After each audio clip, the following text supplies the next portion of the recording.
ஆண்டவராகிய இயேசு கிறிஸ்துவின் நாமத்தில் உங்கள் அனைவருக்கும் அன்பின் வாழ்த்துதலை நான் தெரிவிக்கிறேன். கர்த்தர் நம் ஒவ்வொருவரையும் ஆசீர்வதிப்பாராக. கர்த்தருடைய பரிசுத்த நாமம் மகிமைப்படுவதாக. இந்த 2 நாட்களிலே நாம் இந்த 37வது நாள் தியானத்துக்கு வந்திருக்கிறோம். ஒவ்வொரு நாளும் ஒரு சிலுவை வார்த்தையோடு கூட நம்முடைய தியானத்தை நாம் ஆரம்பிக்கிறோம். இன்றைக்கும் யோவான் எழுதிய நற்செய்தியிலும் 19ஆம் அதிகாரம் 6ஆம் வசனத்தை நான் வாசிக்கிறேன், கவனிங்கள். பிரதான ஆசாரியரும் சேவகரும் அவரை கண்டபோது சிலுவையில் அறையும் என்று சத்தமிட்டார்கள். அதற்கு பிலாத்து, நீங்களே இவனை கொண்டு போய் சிலுவையில் அறையுங்கள், நான் இவனிடத்தில் ஒரு குற்றமும் காணேன் என்றான். இங்கே ஒரு கூட்டமான மக்கள் சிலுவையில் அறையும் என்று இயேசுவை சிலுவையில் அறையும்படி பிலாத்துவிடத்திலே சொல்லுகிறார்கள். பிலாத்து சொல்கிறான், நான் இவனிடத்தில் ஒரு குற்றமும் காணேன். பாருங்க, ஒரு குற்றமும் அவரால் கண்டுபிடிக்க முடியவில்லை. இயேசுவுக்கு எதிரான குற்றம் நிரூபிக்கப்பட முடியவில்லை. ஆனால் சிலுவையில் அறையும் என்று ஓயாமல் இந்த மக்கள் சொன்னார்கள். சொன்னது யாருன்னா பிரதான ஆசாரியர் ஆண்டவருக்கு அடுத்த காரியங்களில் முதன்மையான இடத்தில் இருக்கிறவர்கள். இயேசு தன்னை தேவனுடைய குமாரன் என்று சொன்னார் என்பதற்காகவே அவர் தேவனுடைய குமாரன் என்று சொன்னதை எதிர்த்து குரலை எழுப்புகிறார்கள். தேவனுடைய குமாரன் என்று அவர் சொன்னதை எதிர்த்து இவர்கள் சிலுவையில் அறைய வேண்டும், அவரை கொலை செய்ய வேண்டும் என்று வகை தேடுகிறார்கள். இது எதை நமக்கு கற்றுத்தருதுன்னா, ஒரு சில நேரம் மற்றவர்கள் ஏதாவது ஒன்றை சொல்லுகிற பொழுது அவங்க சொன்னாங்க என்பதற்காக நாம் வீம்புக்கு செய்கிறோம். பாருங்கள், அந்த காரியங்கள் அவர் அப்படி சொன்னார் என்பதற்காக சொன்னார் என்கின்ற அந்த ஒரு காரணத்தை வைத்து அவரை சிலுவையில் அறையும் என்று இவர்கள் கூறுகிறார்கள். பல நேரங்களில் நாமும் அப்படி ஆண்டவரை சிலுவையில் அறைகிறவர்களா இருக்கிறோமா என்பதை சிந்தித்து பார்க்க அழைக்கப்படுகிறோம். இன்றைக்கு நாம் தொடர் தியானமாக அப்போஸ்தலர் நடவடிக்கைகள் 20ஆம் அதிகாரத்தை நாம் தியானிக்க நமக்கு குறிக்கப்பட்டிருக்கிறது. இந்த அப்போஸ்தலர் 20ஆம் அதிகாரம் நாம் தியானிக்க வேண்டிய இந்த பகுதி மிக மிக இன்றைக்கு நாம் தியானிக்க போகின்ற அப்போஸ்தலர் 20ஆம் அதிகாரம் மிக மிக முக்கியமான ஒரு பகுதி. அப்போஸ்தலனாகிய பவுலை யாருக்கெல்லாம் பிடிக்குமோ அவங்களுக்கெல்லாம் இந்த அதிகாரத்தை பிடிக்கும். இந்த அதிகாரத்தை பற்றி பேசுவது என்றால் எனக்கு இருக்கிற நேரம் பத்துமா என்பது எனக்கு தெரியவில்லை. ஏன் இந்த அதிகாரத்தை இன்றைக்கு நாம் முறையாக வாசித்தோம் என்றால், நீங்க எத்தனை பேர் வேத பகுதியை வாசித்துட்டு வர்றீங்கன்னு எனக்கு தெரியல. அதனால இன்றைக்கு இந்த பகுதியை நீங்கள் படித்து விட்டு வந்திருந்தால் நான் வேகமாய் போகிற பொழுது இது உங்களுக்கு புரியும். ஏன் இது முக்கியமான பகுதி என்று நான் சொல்லுகிறேன் என்பதற்கு முதல் காரணத்தை சொல்லுகிறேன். ஆதி நாட்களிலே ஆண்டவர் உலகத்தை படைத்து 6 நாள் உலகத்தை படைத்து 7வது நாள் ஓய்ந்திருந்தார். யூதர்கள் பாரம்பரியமாக 7வது நாளை ஓய்வு நாளாக வைத்திருந்தார்கள். 7வது நாள் ஓய்வு நாள் என்றால் சனிக்கிழமையை அவர்கள் ஓய்வு நாளாக அனுசரித்தார்கள். இன்றைக்கும் இஸ்ரேல் தேசத்துக்கு நீங்கள் போவீர்கள் என்றால் வெள்ளிக்கிழமை இரவு ஆரம்பித்து சனிக்கிழமை மாலை வரை சாபத் டே என்று சொல்லுவார்கள். அந்த சனிக்கிழமை 7வது நாள் அவர்களுக்கு சாபத் டே. அது ஏன் இரவு ஆரம்பிக்கிறது என்றால், ஆதியாகமம் 1ஆம் அதிகாரங்களை படிப்பீர்கள் என்றால் இரவும் பகலும் ஆகி ஒரு நாள் ஆயிற்று, 1ஆம் நாள் ஆயிற்று. அப்ப நியமத்தின்படி இரவும் பகலும் ஒரு நாளாக மாறுகிற ஒரு நியமம்.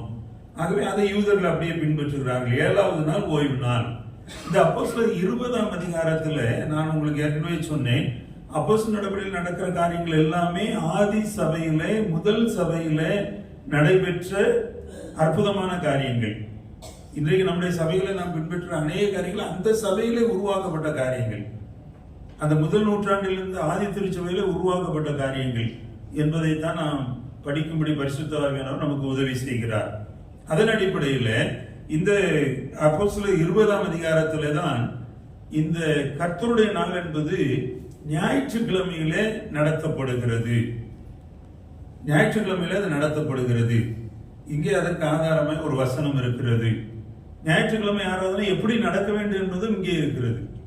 ஆகவே இதை முதலாவது உங்களுக்கு நான் காண்பித்து கொடுக்க விரும்புகிறேன். 20ஆம் அதிகாரம் 7ஆம் வசனத்தை ஒரு வாசியுங்கள். வாரத்தின் முதல் நாளிலே அப்பம் விற்கும்படி சீஷர்கள் கூடி வந்திருக்கையில் போதும்.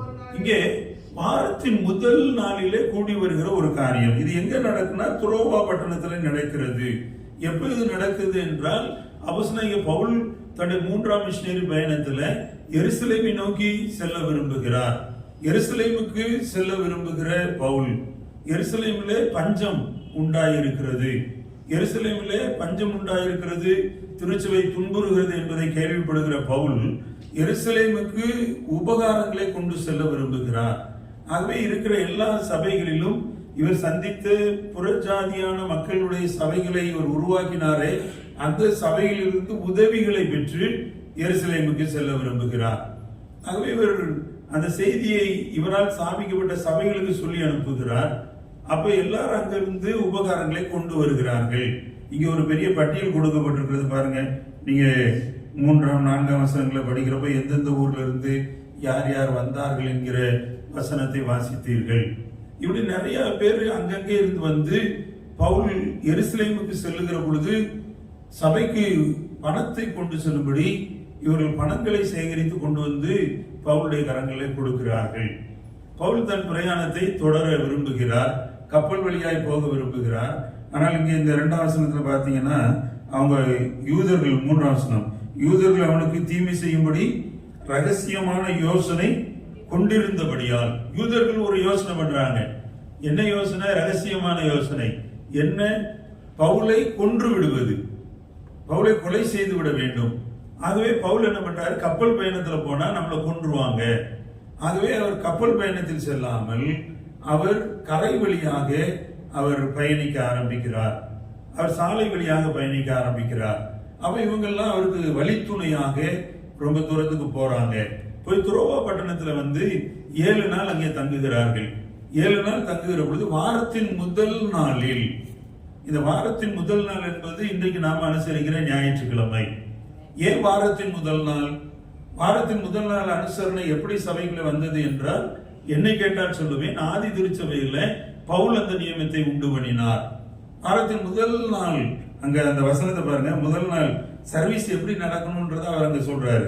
முதல் நாளிலே அப்பம் விற்கும்படி சீஷர்கள் கூடி வந்திருக்கையில், அப்பம் விற்கும்படி கூடி வருகிறார்கள். ஒரு ஆராதனை என்றால் ஆராதனையில என்ன இருக்கணும்ன்றதை இங்க சொல்றாரு.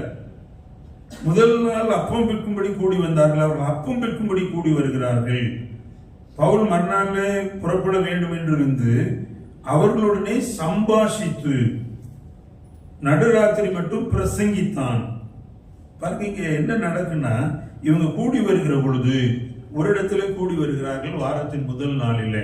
அப்ப ஞாயிற்றுக்கிழமை கர்த்தருடைய நாள் என்பது, ஞாயிற்றுக்கிழமை ஆராதனை என்பது வாரத்தின் முதல் நாள் இயேசு உயிர்த்தெழுந்தது. இந்த நாளை, இயேசு உயிர்த்தெழுந்த அந்த நாளை இவர்கள் அப்பம் விற்கும் நாளாய் அனுசரிக்க முடிவு செய்தபடியினால பவுல் அதை நிறைவேற்றுகிறார்.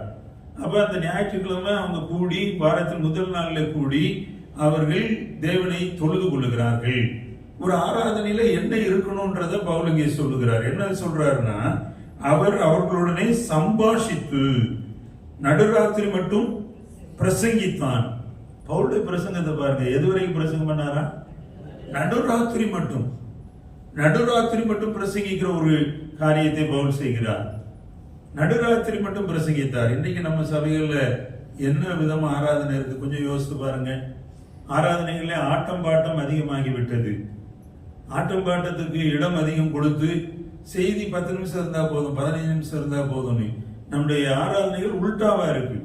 இல்ல, இங்கே செய்தி நடுராத்திரி வரைக்கும் பேசுறாரு. ஒருவேளை ஈவினிங் ஒரு 7 o'clock ஆரம்பிச்சிருப்பாங்கன்னு வைங்களேன், நடுராத்திரி வரைக்கும் எத்தனை மணி நேரம் நடந்திருக்கு? குறைஞ்சது ஒரு 5 hours. 12 மணி வரைக்கும் அவர் பேசி இருக்கிறார். நடுராத்திரி வரை அவர் பிரசங்கித்து கொண்டு இருந்தார். அப்ப பவுல் அடுத்த நாள் பிரயாணம் பண்ண போறாரு. சொல்ல வேண்டியது நிறைய இருக்கு. அவர் சொல்லிக்கொண்டே இருக்கிறார். அவர்கள் அந்த இடத்துல கூடி வந்திருக்கிற பொழுது நீங்க பாத்தீங்கன்னா, பவுலுடைய பிரசங்கத்தை கேட்டு மேல் வீட்டில் உட்கார்ந்து கேட்டு கொண்டிருந்த ஒரு பையன் கீழே விழுந்து மரித்து போகிறான். வாலிபன் ஐத்திகு.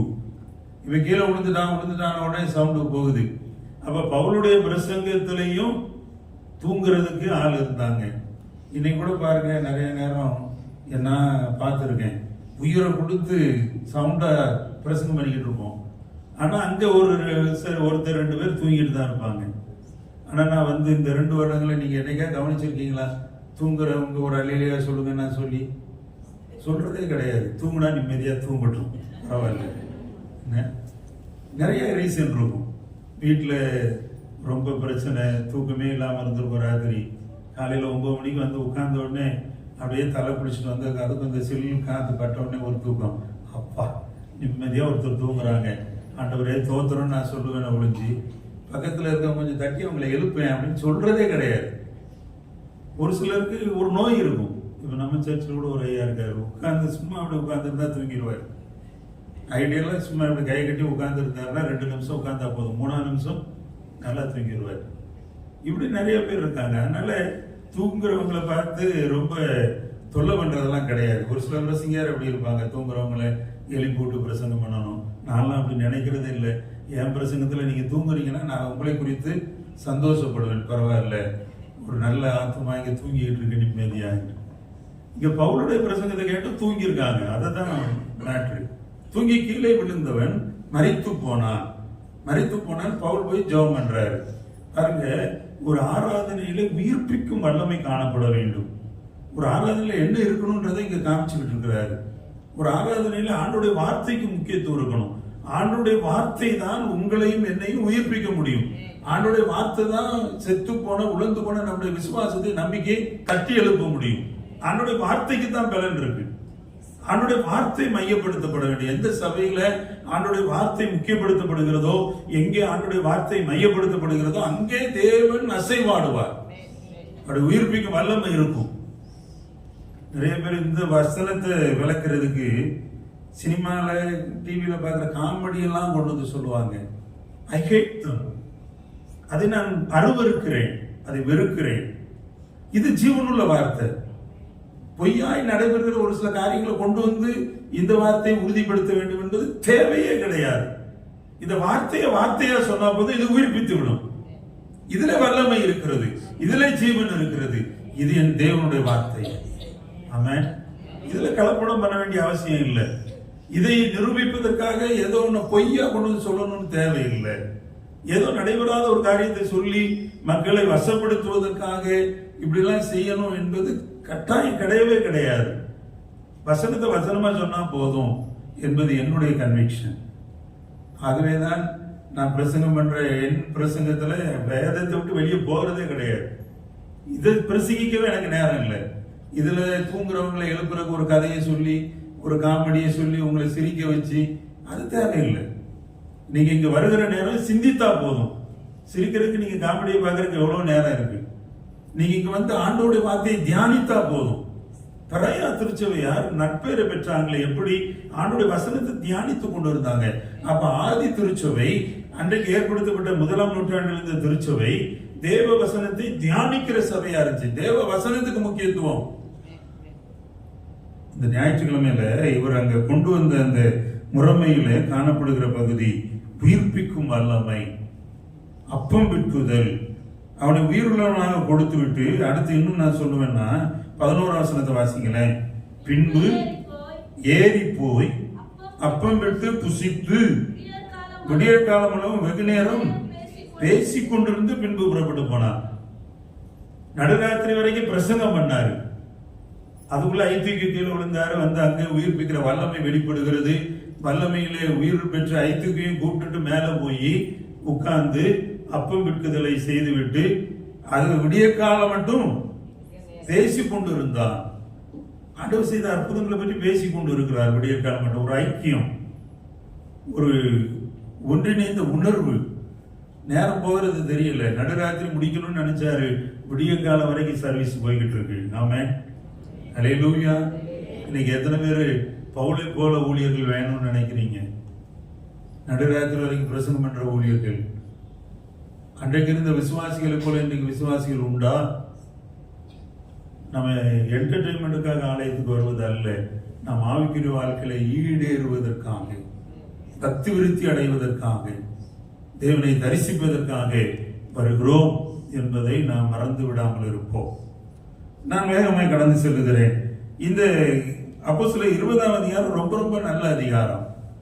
அதைத்தான் நான் திரும்ப உங்களுக்கு சொல்ல விரும்புகிறேன். இன்னும் கொஞ்ச நேரத்துல இந்த பகுதி அப்போஸ்தலர் 20 முழுவதையும் முடிக்கணும்.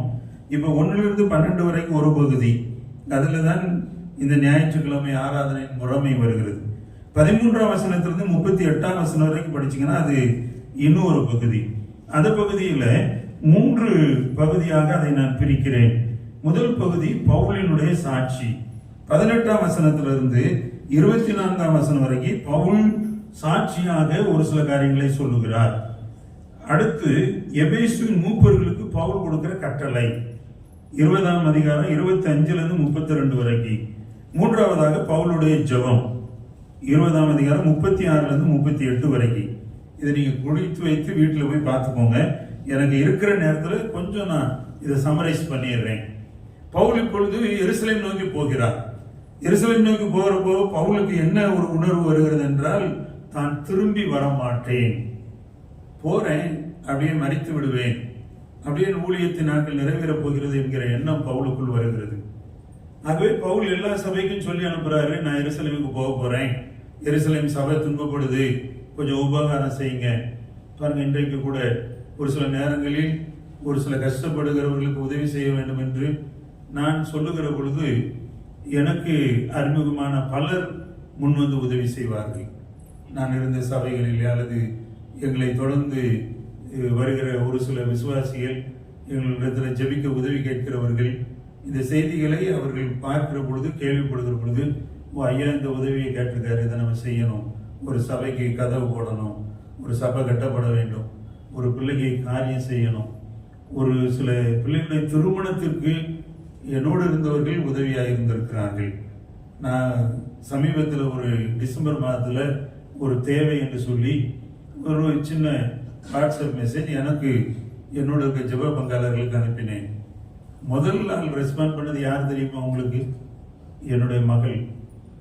டாடி இதுக்கு போட்டிருக்கீங்களா, அதுக்கு எவ்வளோ வேணும், நான் இவ்வளோ கொடுக்குறேன் என்று முன் வந்தார். அடுத்து என் மகன். என் பிள்ளைங்க தான் அதற்கு முதலாவது முன் வந்து காரியங்களை கொடுத்தவர்கள். அதன் பிறகு அநேகர் கொடுத்தார்கள். அதை சேர்த்து நானும் அம்மாவும் போய் ஒருத்தருக்கு உதவி பண்ணோம். நாங்கள் இதை செய்கிறோம் அதை செய்கிறோம்னு பப்ளிசிட்டி பண்ணுறதே கிடையாது. ஆனால் ஆண்டவர் தருகிற ஊழியத்தை செய்து கொண்டே இருக்கிறோம். இதைத்தான் பவுல் அங்கு செய்கிறாரு. ஏன் இதை செய்கிறோம்னா, பவுல் அன்னைக்கு திருச்சபை நடத்தி கொண்டிருந்த பொழுது எல்லா புற இனத்து மக்கள் மத்தியிலிருந்து காணிக்கைகளை வசூல் பண்ணி எருசலேமை கொண்டு போறாரு. எருசலேமில் தான் தலைமை பீடம். எருசலேம் யூதர்கள் நிறைந்த இடம். பாருங்க, புற இனத்தவர் காணிக்கை கொடுத்து எருசலேமின் தேவை சந்திக்கப்படுகிறது.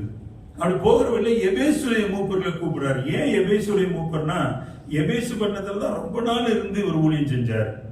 ஆகவே எபேசு மூப்பர்களை ஸ்பெஷலா கூப்பிட்டு பேசுறாரு. இந்த பகுதியில பவுலுடைய சாட்சியை குறித்து நீங்க வீட்டுல போய் படிச்சு பாருங்க. 18ஆம் வசனத்திலிருந்து பவுல் தன் சாட்சியை சொல்லுகிறார். அவர் சொல்றதெல்லாம் பாத்தீங்கன்னா ரொம்ப நல்லா இருக்கும். அவர் சொல்றாரு, நான் ஊழியம் செய்ய தொடங்கினது முதல் மனத்தாழ்மையோடு கண்ணீரோடு எனக்கு எதிராக செய்யப்பட்ட தீமையான யோசனைகளை சோதனைகளோடு நான் கர்த்தரை சேவித்து ஊழியம் செய்தேன். பிரயோஜனமானவர்கள் ஒன்றை மறைத்து வைக்கல. தேவனுக்கு மனம் திரும்புகிற குறித்து விசுவாசத்தை குறித்து நான் உங்களுக்கு சாட்சியாக அறிவித்தேன். இப்படி நிறைய சொல்லிட்டு வர்றாரு. இந்த 18லிருந்து 24 வரைக்கும் வாசிங்கன்னா அவர் தான் கடந்து வந்து தன் சாட்சியை சொல்றாரு. அது மட்டும் இல்ல, திடீர்னு 33ஆம் வசனத்திலிருந்து 35 வரைக்கும் அவர் தன் சாட்சியை சொல்றாரு. 33லிருந்து 35 பாருங்க. ஒருவனுடைய வெள்ளியை ஆகிலும் பொன்னை ஆகிலும் வஸ்திரத்தை ஆகிலும் நான் இச்சிக்கவில்லை. நீங்கள் அறிந்திருக்கபடி எனக்கும் என்னோடு கூட இருந்தவர்களுக்கும் வேண்டியவைகளுக்காக இந்த கைகளாலே வேலை செய்து இப்படி பிரயாசப்பட்டு பலவீனரை தாங்கவும் வாங்குறதை பார்க்க கொடுக்கிறதை பார்க்கும் என்று கர்த்தராகிய இயேசு சொன்ன வார்த்தைகளை நினைக்கவும் வேண்டும் என்று எல்லா விதத்திலையும் உங்களுக்கு காண்பித்தேன்.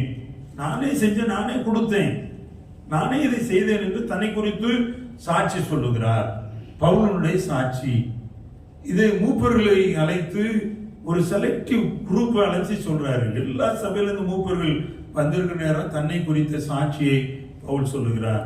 ஒரு ஊழியக்காரன் இப்படி சாட்சியுடையவனாய் இருக்க வேண்டும் என்பதை அங்கே போதிக்கிறார். இந்த சாட்சி ரொம்ப முக்கியமான ஒன்று. ஆண்டவருக்கு கொடுப்பது, ஆண்டவருடைய காரியங்களை பிரசங்கிப்பது, போதிப்பது ரொம்ப ரொம்ப அவசியமான ஒன்று என்று இங்கே நாம் கற்றுக்கொள்ள முடிகிறது. இதுல பவுலுடைய ரொம்ப ஹைலைட்டான வசனம் வந்து 24 வசனம். 24 வசனத்துல அவர் என்ன சொல்றாரு? ஆகிலும் அவைகள் ஒன்றையும் குறித்து கவலைப்படேன், என் பிராணனையும் நான் அருமையாக எண்ணேன், என் ஓட்டத்தை சந்தோஷத்தோடு முடிக்கவும் தேவனுடைய கிருபையின் சுவிசேஷத்தை பிரசங்கம் பண்ணும்படிக்கு நான் ஊழியத்தை நிறைவேற்றவுமே விரும்புகிறேன். பாருங்க, இந்த வசனம் ரொம்ப அருமையான வசனம். எனக்கு இந்த வசனம் ரொம்ப பிடிக்கும். ஏனென்றால் 2008ஆம் ஆண்டு தந்தை பெரியார் எஸ்ராஸ் அவங்க ஹார்ட் ஆபரேஷன் பண்ணி அவர்கள் வெளியே வந்த பொழுது அவங்க வெளியே வந்து உட்கார்ந்து சொன்ன வசனம் இதுதான். இதுதான் என்னுடைய வாழ்க்கையின் மோட்டோன்னு அவங்க சொன்னாங்க.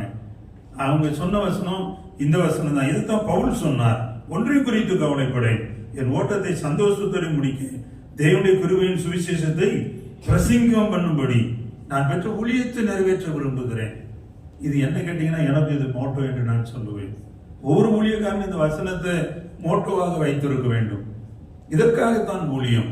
இரண்டாவதாய் மூப்பர்களிடத்தில் ஒரு சில காரியங்களை ஒப்புவிக்கிறார்.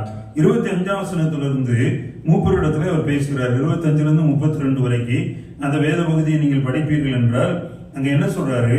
நான் உங்களுக்குள்ளே சஞ்சரித்து தேவனுடைய ராஜ்யத்தை குறித்து பிரசங்கம் பண்ணதை கேட்டவர்களாகிய நீங்கள் எல்லாரும் இனி என் முகத்தை பார்க்க மாட்டீர்கள் என்று அறிந்திருக்கிறேன்.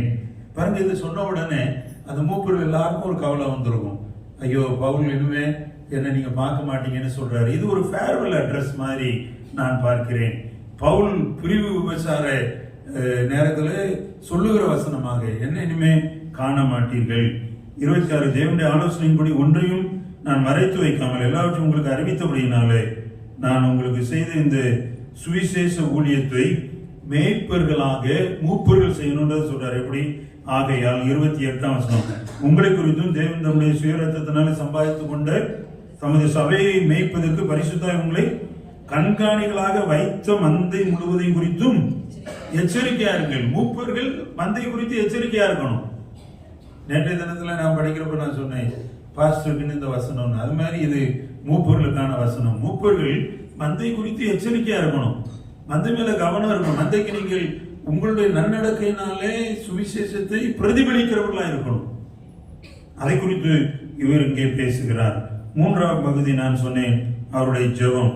இவைகளை சொன்ன பின்பு 36ஆம் வசனம், அவன் முழங்கால் படிவிட்டு அவர்களோடு கூட ஜெபம் பண்ணினான். அவர்கள் எல்லாரும் மிகவும் அழுது என் முகத்தை இனி பார்க்க மாட்டீர்கள் என்று அவன் சொன்ன வார்த்தை குறித்து அதிகமாய் துக்கப்பட்டு பவுலின் கழுத்தை கட்டி கொண்டு அவனை முத்தம் செய்து கப்பல் வரைக்கும் அவனோட கூட போனார்கள். அவன் முழங்கால் படிவிட்டு ஜெபிக்கிறான். சபை மூப்பர்கள் உடன் இருந்தவர்கள் அழுது அவனை கண்ணீரோடு அனுப்பி வைக்கிறார்கள். என் அன்புக்குரியவர்களே, இந்த 20ஆம் அதிகாரத்தை நீங்க வீட்டில் போய் திரும்ப ஒருக்கா படிச்சு பாருங்க.